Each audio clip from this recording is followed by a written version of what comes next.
wabarakatuh. Halo semuanya. Perkenalkan, nama saya Salsabila Nur Hanifah dengan NIM 2310911320025 dengan absen 133 dari PSKPS Angkatan 2023. Pada kesempatan kali ini, saya ingin mempresentasikan mengenai anatomi sistem neurosensoris. Yang akan saya jelaskan pada video kali ini, yang pertama ada sistem saraf pusat, sistem saraf tepi, motoric and sensory pathway, organ sensorik and pathway. Nah, sebelumnya sistem saraf neurosensoris ini dibagi menjadi dua, yaitu sistem saraf pusat dan sistem saraf perifer atau sistem saraf tepi. Nah, untuk sistem saraf pusat ini terbagi lagi menjadi otak dan medula spinalis. Sedangkan untuk sistem saraf tepi ada otonom dan somatik. Nah, di mana otonom ini akan terbagi lagi menjadi parasimpatik dan simpatik. Sedangkan somatik terbagi menjadi dua lagi, yaitu nervus cranialis yang jumlahnya ada 12 dan nervus spinalis yang jumlahnya 31. Untuk yang pertama adalah sistem saraf pusat. Nah, sistem saraf pusat ini terdiri dari otak dan medula spinalis yang berfungsi sebagai pusat kendali tubuh, di mana ia akan menerima informasi sensorik dari tubuh, mengolah informasi tersebut, dan kemudian mengirimkan instruksi untuk respon yang sesuai. Nah, sistem saraf pusat ini juga bertanggung jawab atas fungsi kognitif seperti berpikir, mengingat, dan mengatur emosi. Komponen utama dari sistem saraf pusat yang pertama adalah otak. Nah, otak ini merupakan pusat pengendalian utama tubuh. Otak akan mengkoordinasikan dan mengintegrasikan aktivitas tubuh seperti gerakan, persepsi sensorik, pengolahan informasi, dan pengaturan emosi. Bagian utama otak meliputi yang pertama adalah otak besar atau cerebrum. Ini akan bertanggung jawab atas aktivitas kognitif, penglihatan, pendengaran, sensasi, dan kontrol motorik. Yang kedua adalah otak kecil atau cerebellum yang akan mengatur koordinasi gerakan dan juga keseimbangan. Dan yang terakhir ada batang otak atau brainstem. Brainstem ini berfungsi untuk mengatur fungsi vital seperti pernafasan, denyut jantung, dan tekanan darah. Nah, otak sendiri ini nanti akan terbagi menjadi 3, yaitu prosencephalon, mesencephalon, dan rhombencephalon. Untuk prosencephalonnya sendiri akan terbagi menjadi 2, yaitu pertama ada telencephalon dan juga ada diencephalon. Nah, ini adalah untuk bagian mesencephalonnya, dan untuk rhombencephalonnya itu terbagi lagi menjadi 3. Yang pertama ada pons, ada cerebellum yang tadi telah disebutkan, dan ada medula oblongata. Dan di sini adalah medula spinalis. Baik, selanjutnya kita masuk ke medula spinalis. Nah, di medula spinalis ini merupakan jalur komunikasi antara otak dan tubuh. Jadi semua informasi sensorik dan motorik akan melewati medula spinalis. Medula spinalis ini juga bertanggung jawab atas refleks yang merupakan respon motorik cepat yang tidak memerlukan keterlibatan langsung dari otak. Nah, medula spinalis ini tersusun atas segmenta cervicalia, yaitu C1 sampai dengan C8. Lalu ada segmenta thoracica, yaitu T1 sampai dengan T12. Lalu ada segmenta lumbalia, yaitu L1 sampai dengan L5. Lalu ada segmenta sacralia, yaitu S1 sampai dengan S5, dan yang terakhir adalah segmenta coccygia pada bagian ini. Nah, pada orang dewasa, medula spinalis ini hanya meluas hingga ke tingkat vertebra lumbales karena pertumbuhan medula spinalisnya tidak berjalan secepat kolumna vertebralis. Perjalanan radices nervorum menuju masing-masing foramina intervertebrala segmental menjadi lebih terjal dan juga panjang dari kranial ke kaudal di dalam kanalis vertebralis. Nah, di bawah L1 sampai dengan L2 susunan nervis spinalis di dalam kanalis vertebralis menyerupai ekor kuda sehingga dinamai dengan cauda equina pada bagian ini.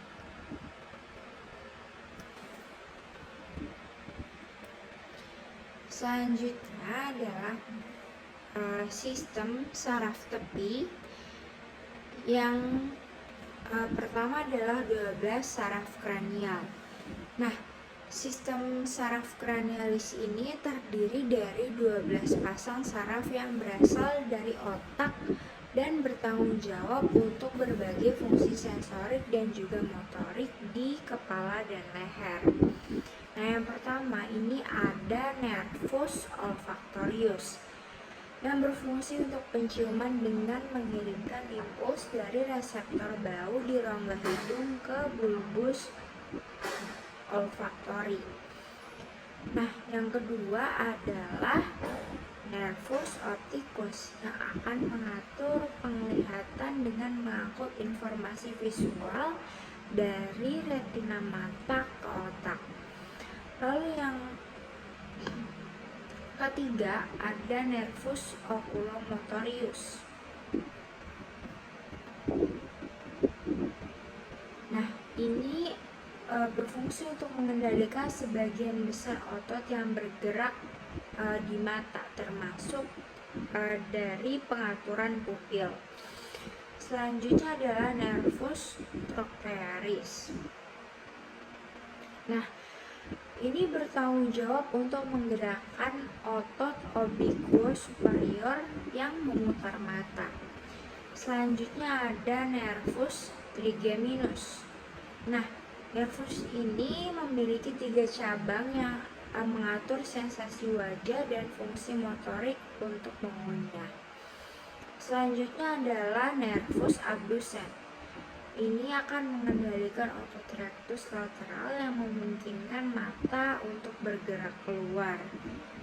Lalu ada nervus facialis, yaitu nervus ketujuh yang bertanggung jawab untuk ekspresi wajah, sensasi rasa dari 2/3 anterior lidah, serta pengaturan kelenjar air liur dan air mata.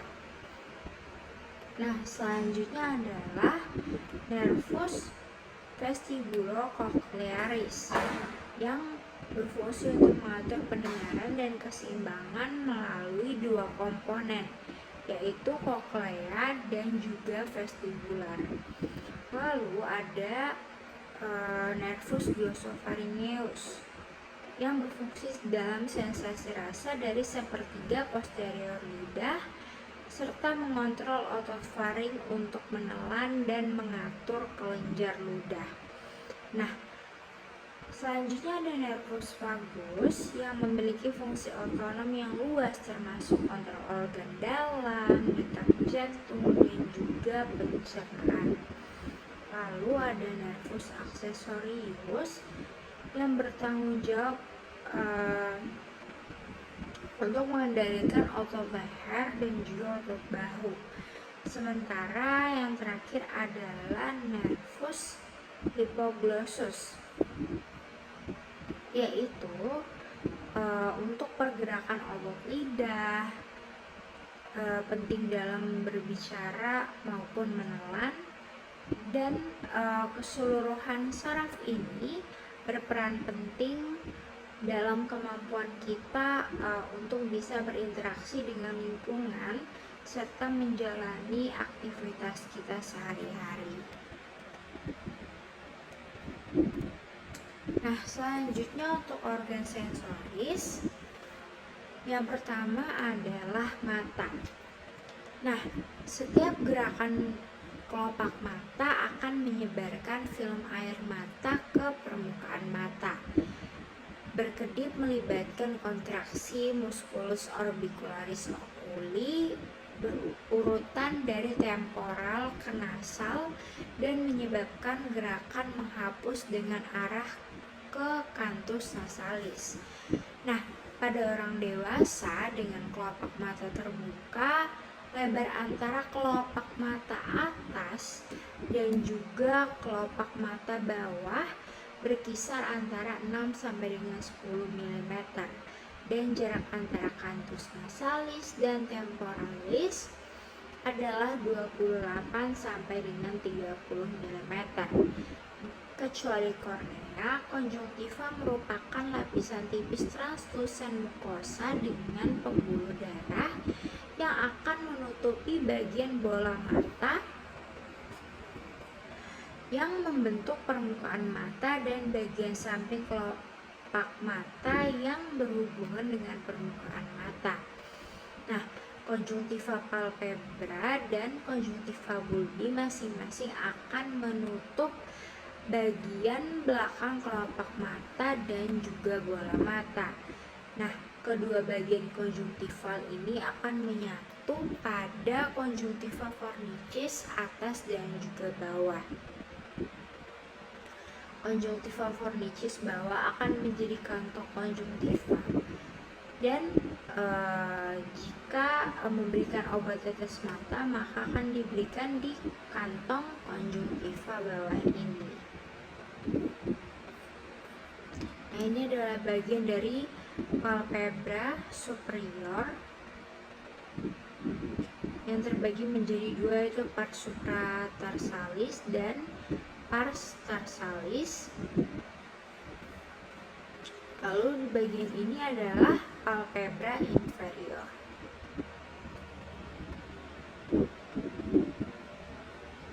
Baik, selanjutnya adalah lacrimal apparatus of the eye.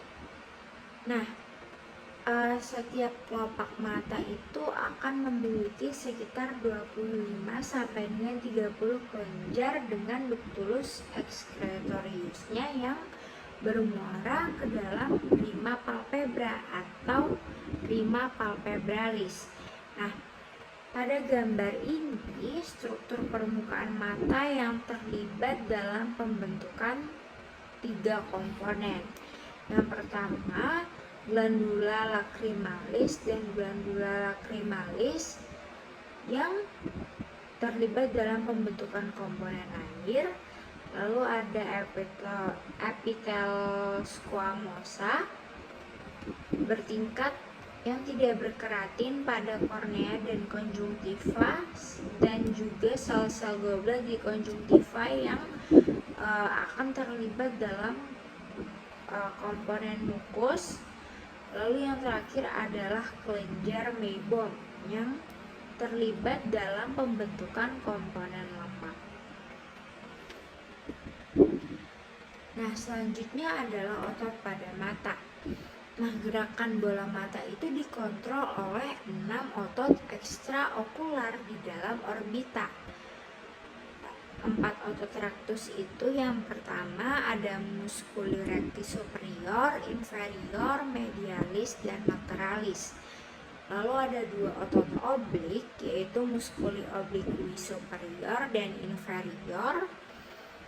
Nah, semua otot ekstraokular berorigo pada annulus tendinous communis atau tendinous annulus of Zinn, kecuali musculus obliquus inferior yang berorigo pada facies orbitalis maxilla di lateral incisural lacrimalis maxilla di regio anterior atau medial dari orbita.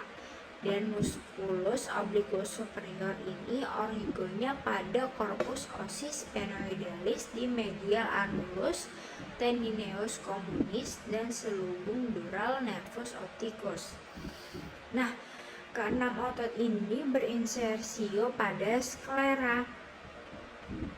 Keempat otot rectus ekstraokular masuk di anterior ekuator bola mata, sedangkan otot oblik orbita akan masuk di posterior dari ekuator. Nah, struktur tendinosa seperti karkan atau trokea yang menempel di anterior area atas os frontale dan bekerja sebagai hipomoklion untuk musculus obliquus superior, mengarahkan otot ke belakang ke area insersionya di atas bola mata sebelah posterior ekuatornya. Nah, annulus tendinosa Zinn ini juga merupakan origo musculus levator palpebra superiores yang berproyeksi ke dalam kelopak mata atas atau palpebra superior. Nah, ini adalah bagian dari musculus levator palpebra superioris. Lalu ini adalah musculus rectus superior, ada musculus rectus lateralis. Pada bagian ini adalah annulus tendinous communis. Dan di sini adalah musculus rectus inferior serta musculus obliquus inferior.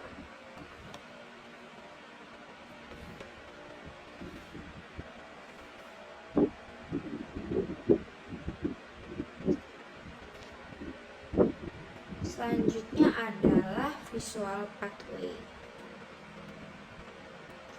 Nah, traktus visual ini bermula di retina yang mengandung giganeuron proyeksi pertama beserta interneuron, yaitu sel horizontal dan sel amakrin.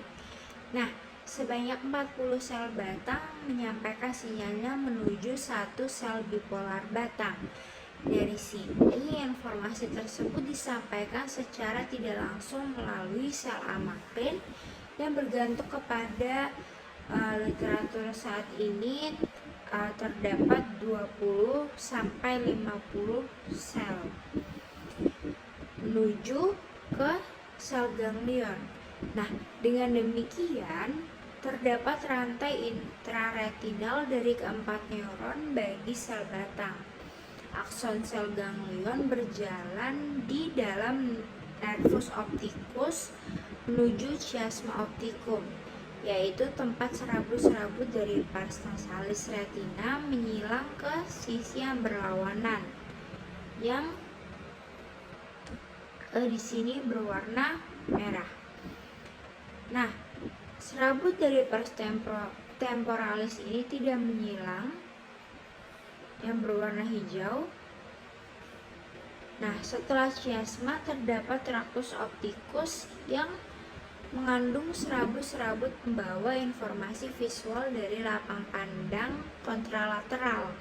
Nah, bagian utama dari serabut ini yaitu radix lateralis bersinaps di corpus geniculatum laterale atau disingkat dengan CGL. Nah, beberapa serabut ini yaitu radix medialis tadi bercabang sebelum mencapai CGL dan terproyeksi ke dalam area retectalis. Nah, colliculus superior dan ke dalam hipotalamus. Lalu radiatio optica gratiolet akan muncul dari corpus geniculatum laterale dan terproyeksi ke dalam regio di sekitar sulcus calcareus menuju area 17 dan 18 cortex cerebri atau biasa juga disebut dengan area striata.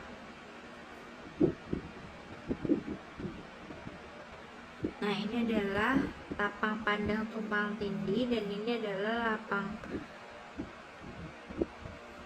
pandang nasal berwarna hijau, lalu ini temporal yang berwarna merah. Selanjutnya, organ sensorisnya adalah telinga.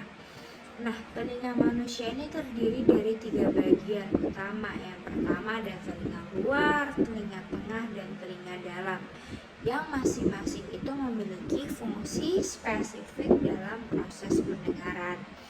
Nah, telinga luar sendiri terbagi atas auriculae atau pinna yang berfungsi untuk menangkap dan memfokuskan gelombang suara, dan juga meatus acousticus externus yang merupakan saluran yang mengarahkan gelombang suara menuju membran timpani atau gendang telinga. Nah, membran timpani ini berfungsi sebagai pemisah antara telinga luar dan juga telinga tengah, serta bergetar ketika terkena gelombang suara. Nah, telinga tengah ini merupakan rongga berisi udara yang terletak di belakang membran timpani, di mana terdapat 3 osikel, yaitu malleus, incus, dan stapes, yang berfungsi untuk mengalihkan dan memperbesar getaran suara dari membran timpani menuju ke telinga dalam. Lalu malleus ini terhubung langsung dengan membran timpani, sedangkan incus berfungsi sebagai penghubung antara malleus dan stapes, yang kemudian mentransmisikan getaran ke oval window, yaitu area yang menghubungkan telinga tengah dengan telinga dalam. Lalu ada tuba eustachius, yaitu saluran yang menghubungkan telinga tengah dengan nasofaring, yang berperan dalam menyeimbangkan tekanan atmosfer di kedua sisi membran timpani. Nah, telinga dalam ini terdiri dari koklea dan sistem vestibular. Koklea ini yang berbentuk spiral, berisi cairan endolimfa dan organ korti, yang merupakan tempat sel-sel rambut yang berfungsi mengubah getaran mekanik menjadi sinyal listrik yang diteruskan oleh saraf auditori ke otak untuk diinterpretasikan sebagai suara. Nah, di samping itu, labirin vestibular yang terintegrasi dalam telinga dalam berfungsi untuk pengaturan keseimbangan dan orientasi tubuh. Nah, keseluruhan struktur ini bekerja secara sinergis untuk memungkinkan proses pendengaran dan keseimbangan yang efektif. Nah, lalu selanjutnya adalah auditory pathway. Nah, fungsi jaris pendengaran ascendens adalah untuk menghantarkan sinyal akustik ke otak, yaitu untuk memproses informasi tersebut di pusat dan menciptakan kewaspadaan akustik. Nah, setelah keluar dari apertura minor, tractus spiralis foraminosus jauh di dalam meatus acousticus internus, serabut yang membentuk nervus cochlearis bersatu dengan nervus vestibularis di dasar meatus acousticus internus untuk membentuk nervus vestibulocochlearis. Nah, serabut saraf dari pars cochlearis basalis ini menyilang nukleus cochlearis posterior dan serabut saraf dari bagian apikal yang berakhir di dalam nukleus cochlearis anterior. Nah, serabut dari nukleus cochlearis anterior ini berjalan terutama menuju nukleus olivaris pada sisi yang sama atau berlawanan. Nah, terpisah dari serabut yang menyilang ke sisi yang berlawanan dan tanpa bersinap, kemudian di dalam lemniscus lateralis ke colliculus inferior.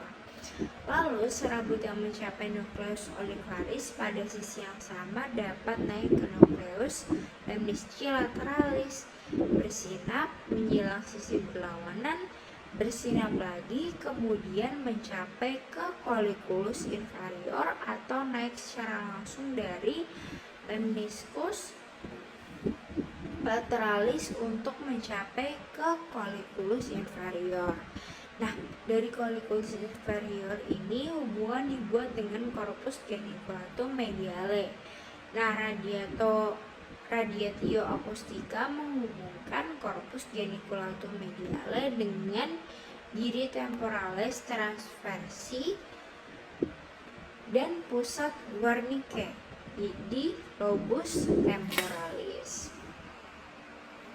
Nah, bagian ini adalah radiatio acoustica, lalu ada corpus geniculatum mediale, ada colliculus inferior, nucleus lemnisci lateralis, nucleus olivaris superior, cochlearis posterior, lalu di sini ada nervus vestibulocochlearis, yang pada bagian ini ada nervus cochlearis dan cochlea. Dan di sini adalah bagian dari lemniscus lateralis.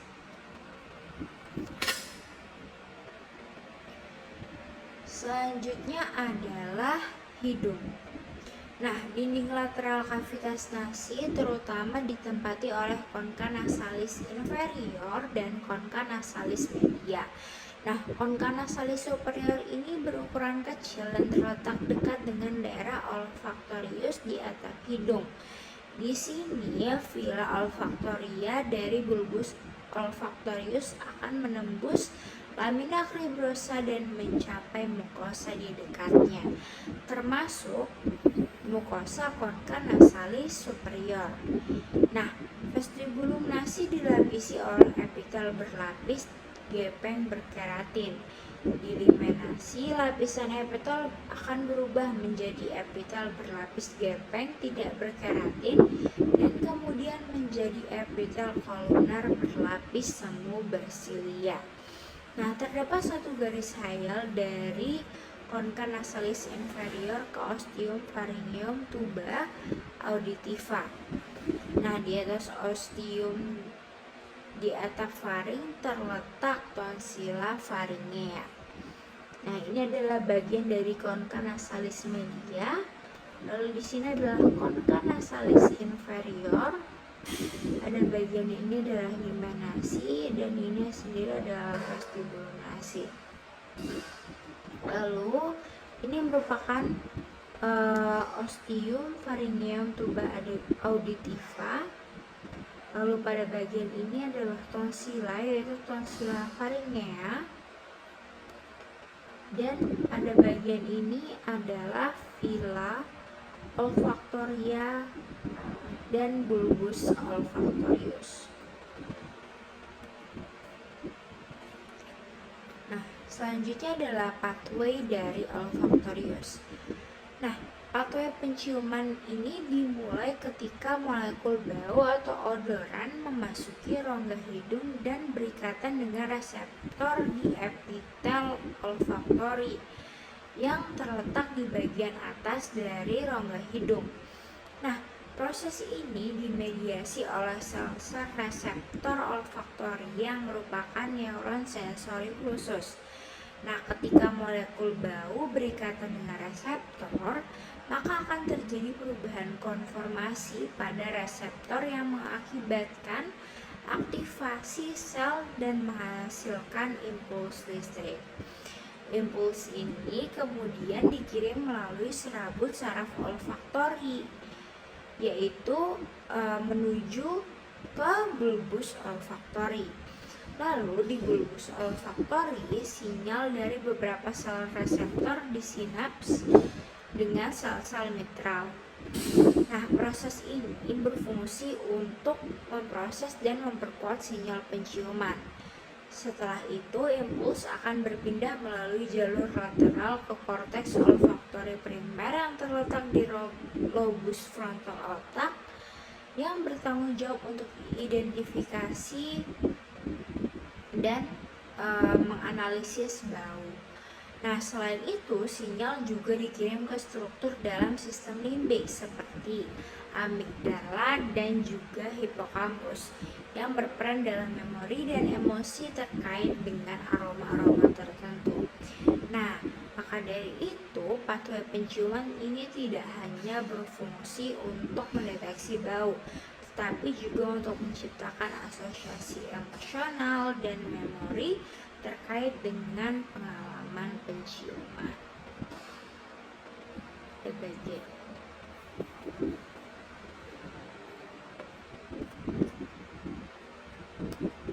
Oke, dan yang terakhir ingin saya jelaskan adalah kulit. Nah, kulit sendiri ini merupakan organ terbesar dalam tubuh manusia yang memiliki fungsi sebagai pelindung, pengatur suhu, dan alat indera yang terdiri dari 3 lapisan utama, yaitu epidermis, dermis, dan hipodermis. Yang pertama, epidermis ini merupakan lapisan terluar.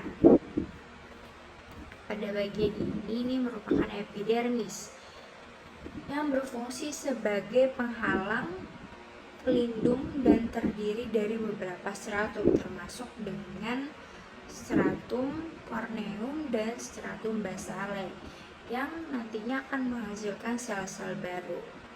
Lalu yang kedua adalah lapisan dermis. Nah, lapisan ini merupakan lapisan tengah yang lebih tebal yang mengandung jaringan ikat, pembuluh darah, serabut saraf, folikel rambut, dan kelenjar dengan 2 lapisan utama, yaitu papillary dermis dan reticular dermis yang akan memberikan kekuatan dan juga elastisitas. Lalu yang terakhir adalah lapisan hipodermis.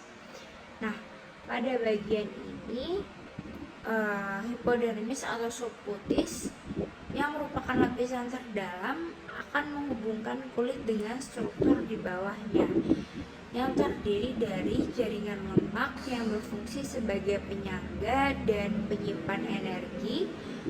Lalu kulit ini secara keseluruhan juga memiliki saraf sensori yang akan mendeteksi rangsangan seperti sentuhan, suhu, dan juga nyeri, serta saraf motorik yang akan mengontrol otot-otot halus dan menjadikannya sebagai organ vital yang akan menjaga kesehatan dan juga keseimbangan tubuh.